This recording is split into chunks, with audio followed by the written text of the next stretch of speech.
మనకి అంతకుముందు రోహిత్ శర్మ ఎప్పుడైతే టెస్ట్ క్రికెట్ నుంచి రిటైర్మెంట్ ఇచ్చాడో అప్పుడు సంజయ్ మంజరేకర్ కొన్ని కామెంట్ చేశాడు. ఎవరి గురించి? బుమ్రా గురించి. ఏమనంటే మరి నెక్స్ట్ కెప్టెన్గా బుమ్రాని పెడితే చాలా బెటర్గా ఉండిద్ది, మంచిగా ఒక మంచి నాయకుడిగా ముందుకు తీసుకెళ్తాడని చెప్పేసి చాలా మంచిగా సపోర్ట్ చేశాడు. కానీ ఎప్పుడైతే ఇంగ్లాండ్ సిరీస్ జరిగిందో ఆ ఇంగ్లాండ్ సిరీస్లో బుమ్రా ఎన్ని మ్యాచ్లు ఆడాడు? కేవలం 3 టెస్ట్ మ్యాచ్లే కదా ఆడింది. అయితే వెంటనే అతని మీద విమర్శలు గుప్పించాడు.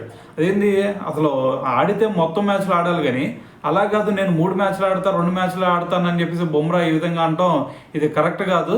సో నెక్స్ట్ సిరీస్ నుంచి బుమ్రా కనుక ఇటువంటి షరతులు పెడితే అతని ప్లేస్లో వేరే బౌలర్ని తీసుకుంటే బెటర్గా ఉండిద్ది అని చెప్పేసి అదే సంజయ్ మంజరేకర్ అయితే మాట్లాడటం జరిగిందనమాట. అయితే ఇప్పుడు దీని గురించే ఆకాష్ చోప్రా అయితే రియాక్ట్ అవ్వడం జరిగింది. అయితే ఇక్కడ ఆకాష్ చోప్రా ఏమన్నాడు అంటే, బుమ్రా గురించి ఎవరు కూడా మాట్లాడాల్సిన అవసరం లేదు, అతను ఒక 24 క్యారెట్ గోల్డ్, ఒక వజ్రం లాంటోడు. సో మరి అటువంటి బౌలర్ కనుక ఇండియా టీంలో ఉంటే ఖచ్చితంగా అది ఇండియన్ టీంకి చాలా హెల్ప్ఫుల్గా ఉండిద్ది.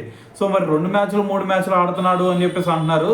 సో అది అసలు ఎక్కడా కూడా ఇండియన్ టీంకి అసలు ఇబ్బందే లేదు. ఎందుకంటే బుమ్రా లాంటి బౌలర్ టీంలో ఉన్నాడంటే ఇంకొక మనకి బౌలింగ్ డిపార్ట్మెంట్లో చాలా బలం ఏర్పడిద్ది.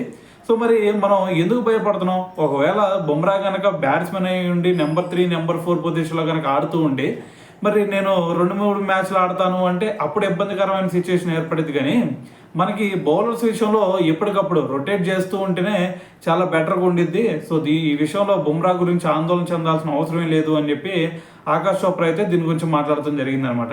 సో మరి వీళ్ళిద్దరు చేసిన ఈ కామెంట్స్ బట్టి మరి మీరేమనుకుంటున్నారు అనేది కూడా తెలియాలి కదా. సో కింద కామెంట్ చేసేయండి.